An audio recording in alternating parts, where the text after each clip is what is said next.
Olá, amigas e amigos. Hoje neste programa nós vamos falar de um assunto muito importante: a depressão perinatal e pós-parto. Estamos aqui com as nossas convidadas, doutora Cristine Maimone, que é também cirurgiã dentista como eu, e também com a doutora Alessandra, psicóloga, né, que também vai nos trazer bastante informação sobre a depressão pós-parto e durante também, né, a gestação, que a mulher pode apresentar a depressão.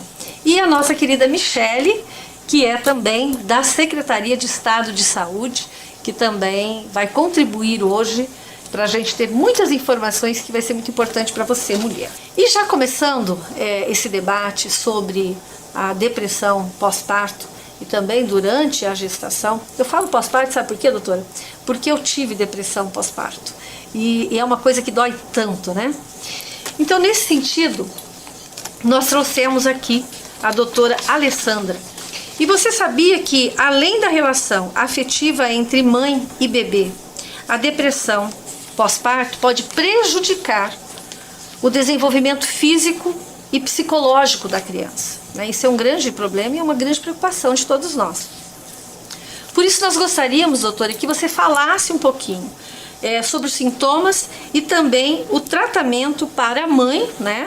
Como também para os filhos de mãe que tiveram essa depressão durante a gravidez e após a gestação, né? No período aí de já com a criança, né? Pós-parto, que a gente muitas vezes apresenta esse tipo de depressão. Então eu gostaria que você falasse, doutora Alessandra. Sim, primeiramente quero agradecer o convite. Boa tarde, minhas colegas, boa tarde, deputada. Então, falar sobre essa depressão pós-parto é um assunto ainda muito, um tanto polêmico. Também a gente não tem dados suficientes aqui no Brasil a respeito. Então, assim, hoje no DSM, que é onde nós olhamos, né, ali os transtornos que tem, e dentro da depressão pós-parto nós sabemos que é um transtorno de humor, né, porque é uma depressão maior. Não é algo caracterizado apenas como depressão pós-parto, que é a DPP, como nós chamamos, mas é dentro ali desse espectro, tanto da depressão maior quanto da ansiedade. Então, assim, os sintomas que essa mãe ela vai aparentar pode muitas das vezes ser muito sutil, por conta dos hormônios que estão ali, né, totalmente, como é que fala, voláteis. Então, assim, a gente percebe que hoje a depressão pós-parto ela pode ser chamada também como depressão perinatal, porque pode acontecer nesse período mesmo da gestação, ali na 20ª semana, às vezes uma irritabilidade, uma crise de choro, dores que corre ao médico e tá tudo bem, não aconteceu nada com o bebê, e também o pós-parto. Inclusive emocionalmente falando, né? Como que a gente muda, né? Quando a gente se torna mãe, né? Então, eu acho que uma coisa que a gente tem que frisar muito é que nunca pode se culpar, né, pelo aquele sentimento. Busque ajuda, né, acima de qualquer coisa, né, busque apoio, busque ajuda, né. Acho que isso acho que é algo que a gente tem que falar muito sobre isso, né. Doutora Cristine, também tanto para você como para a Michele, né, hoje o que a rede pública pode oferecer, né, no combate, inclusive no tratamento, no diagnóstico dessa depressão perinatal e pós-parto? Muito obrigada, primeiro, pelo convite, né, e pela possibilidade de estar tratando aqui de um assunto pouco debatido e pouco conhecido, tanto pela população quanto entre os profissionais de saúde também, né. Quero parabenizar a Alessandra pela explicação fisiológica e toda contextual daquilo que acontece, e gostaria de fazer uma provocação para você, né? Porque quantas vezes você que está nos escutando já ouviu falar que a mãe está com frescura, né? Então essa quebra desse paradigma é fundamental, e para isso a ciência, né? A gente trabalha com ciência, né, Mara? E aí a gente precisa ter o conhecimento, tanto nós, enquanto profissionais de saúde, qualquer profissional do setor da saúde, quanto nós, cidadãos, né? nós da família. Nós nos preocupamos em preparar os profissionais de saúde de quaisquer setor que eles estejam, em quaisquer das unidades, para que eles possam identificar a saúde mental. A saúde mental das pessoas, que nesse contexto está também a saúde da mulher. Nós temos programas específicos, que nós temos saúde mental para trabalhadores de saúde, então nós temos os nossos Serestes também, e nós temos nossos programas que agora acabamos de lançar, que é o nosso programa do Bem Nascer. Foi muito bom você lembrar, Cristine, desse programa, né, o Bem Nascer, né? Eu acho que foi assim, eu acho que é muito importante, que traz também esse contexto aí da depressão também, né, perinatal e pós-parto, e a importância que o nosso governo do estado tem dado às nossas mulheres, né? Olhando aí para todos os períodos, enfim, e agora com esse programa Bem Nascer. Então passo a palavra ali para a Michele, para ela nos contextualizar um pouco de como está acontecendo isso nos municípios. Obrigada, deputada. Como a Alessandra falou, né, a gente tem essa dificuldade de levantamento desses dados, mas a gente reconhece que essa é uma demanda existente. Então, há 2 anos nós temos discutido isso junto aos municípios, né, tentando fazer o quê? Qualificar esses profissionais para estarem identificando precocemente, tanto no pré-natal, então fortalecendo o pré-natal, como a doutora Cristine disse. Nós tivemos durante essa pandemia, né, muitas gestantes deixaram de fazer esse acompanhamento por medo também, né, de chegar até uma unidade de saúde. Então, às vezes, até ganharam seus bebês, passaram por algumas situações e também ficaram com medo, tanto de se expor como expor o seu bebê. E isso prejudicou muito a questão dessa identificação, né, de como que isso estava acontecendo. Sem contar também que os nossos profissionais precisam estar preparados para identificar isso. E quando a gente fala em saúde mental, a gente vê toda uma dificuldade em volta, né? Às vezes o profissional tem, às vezes, medo também de poder fazer alguma pergunta, de não saber lidar com aquilo. Nesse sentido, nós apresentamos um projeto de lei aqui na casa, exatamente sobre a obrigatoriedade de uma aplicação de um questionário para investigação e acompanhamento da depressão perinatal em gestantes e em puérperas, na rede pública e privada. Aí, doutora Alessandra, eu te pergunto, você acha interessante esse tipo de ação também, mesmo durante o pré-natal e também depois do parto, né? Ou seja, esse acompanhamento com esse questionário para poder identificar, talvez, que essa mulher, que essa mãe esteja passando por esse problema?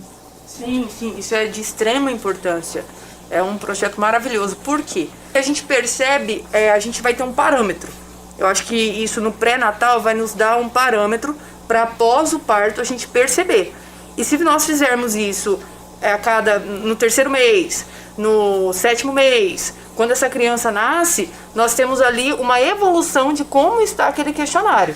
Que nós temos o inventário de PEC já, né, que é muito utilizado.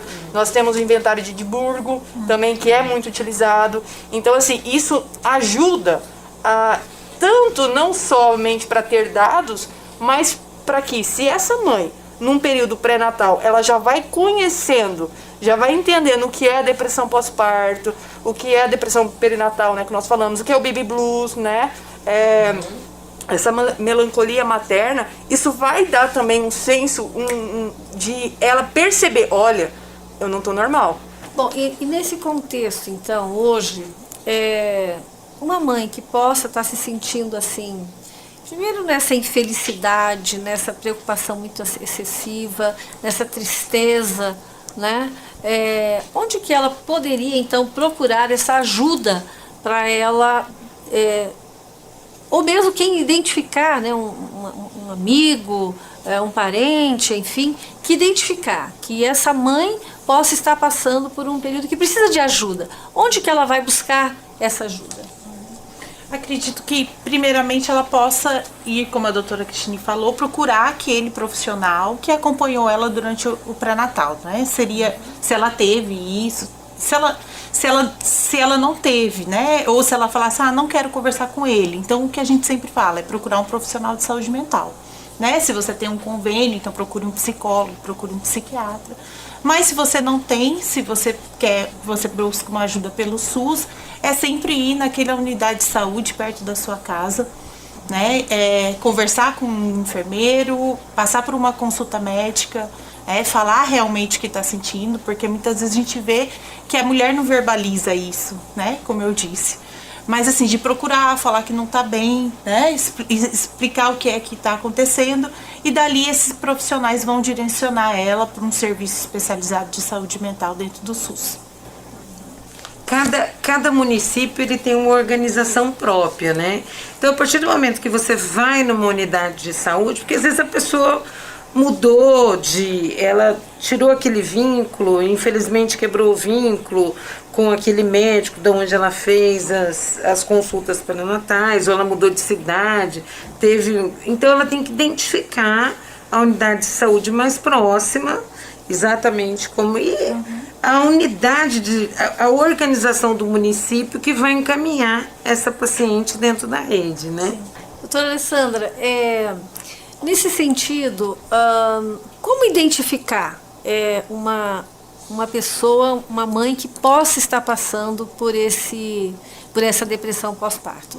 Você poderia dar alguns sinais, né, para que a gente possa identificar essa depressão pós-parto? A partir do momento que você vai começando a ver uma melancolia, uma tristeza, como eu disse, uma irritabilidade, sentimentos de culpa, sentimentos de insegurança, né, ali próximo ao parto, será que eu vou dar conta, né? Principalmente alguns estudos, né, a gente não tem algo assim tão sólido, mas alguns estudos vão falar que é na 20ª semana em diante, né, que pode vir a acontecer essa depressão perinatal, começa a vir uma insegurança muito grande, que talvez anteriormente ela não estivesse pensando sobre ou estivesse muito mais contente com aquilo. Então ela começa a se sentir culpada também por não estar alegre, porque é o que todo mundo espera, né? É o que a população de uma forma geral, sem conhecimento, espera que aquela gestante ali saia já dando pulos de alegria, e não é bem assim. A gente sabe que até uma questão física não permite com que essa gestante faça dessa forma. Então, assim, existem esses sinais. Bem, então, como nós vimos hoje aqui, a importância da gente falar sobre o assunto, né, dessa depressão perinatal e pós-parto, e também o acolhimento. Acima de qualquer coisa, eu acho que o carinho, né, a atenção, não achar que é uma frescura, né, porque realmente a gente tem uma mudança muito grande no nosso organismo, né, questão hormonal, emocional, então a gente muda muito. E então não vamos achar que é uma besteira, né? Na realidade, eu, com o meu primeiro filho, eu falo que foi uma mudança tão grande na minha vida, e é assim com todas as mães. Umas enfrentam de um jeito, outras enfrentam de outro, né? São diferentes, nós somos muito diferentes, né? Para trazer soluções e para encarar, né? Os nossos desafios da vida, né? Então, assim, eu quero agradecer muito doutora Alessandra por ter nos trazido aí toda essa fundamentação, todas essas informações.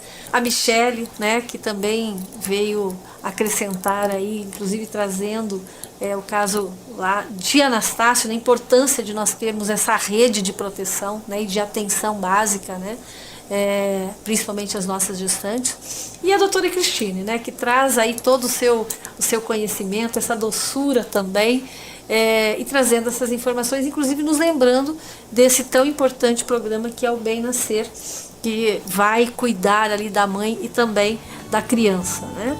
Então quero agradecer muito a vocês e dizer às nossas mulheres que neste mês de março, então estaremos aí toda terça-feira trazendo esse debate tão importante e assuntos, né, tão importante para você, mulher.